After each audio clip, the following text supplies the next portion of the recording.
Agents no longer transferring migrant families and children to immigration and customs enforcement. They're skipping the agency charged with managing deportation cases and heading straight to Valley churches and shelters. McAllen, Brownsville, now Harlingen. Channel 5's Taylor Winkle reports. The number of immigrants continues to grow, and with them comes the need for more beds and supplies. Tonight, one more shelter is open, Loaves and Fishes in Harlingen. During her 4 days in detention, she felt like an animal. Being there is lethal. You get treated very badly. We were treated like rats. Natividad Montoya and her 5-year-old son were just released from CBP custody today, seeking asylum from El Salvador. I was asking God to help me to make it to my destination.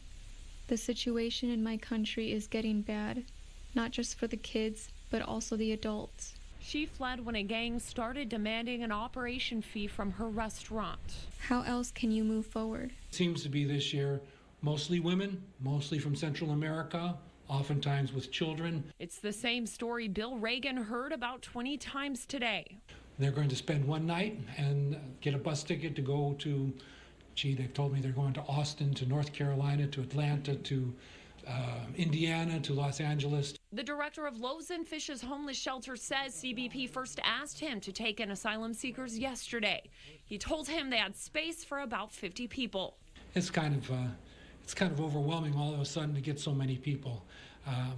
But I guess it's part of this broader issue of releasing detained people. Tonight, nearly all 50 beds are filled, and the city is helping him make room for more.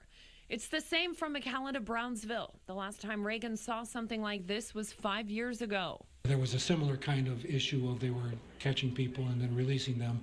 And we saw that year about 500 more people in the shelter than we normally do. Reagan tells us his doors will always be open to anyone who needs help. Serving migrants alongside his typical population takes a delicate balance. The homeless population and the migrant population are really two different groups of people with different needs. So we're taking some steps to try to make sure that we don't have conflicts between the two groups. That's very important. As for this mother and her young son, they're leaving on a bus tomorrow. By Sunday, they hope to meet up with Dad. He's already in the United States. Their journey started 12 days ago.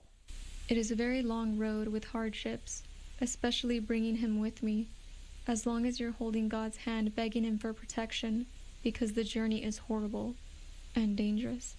Tonight, she's thankful for a roof, a bed, warm food, and finally, a shower. Tonight, we don't know where Natividad and her son were taken into custody. The RGV sector of Border Patrol says they continue to be inundated by large groups of people crossing into the country illegally.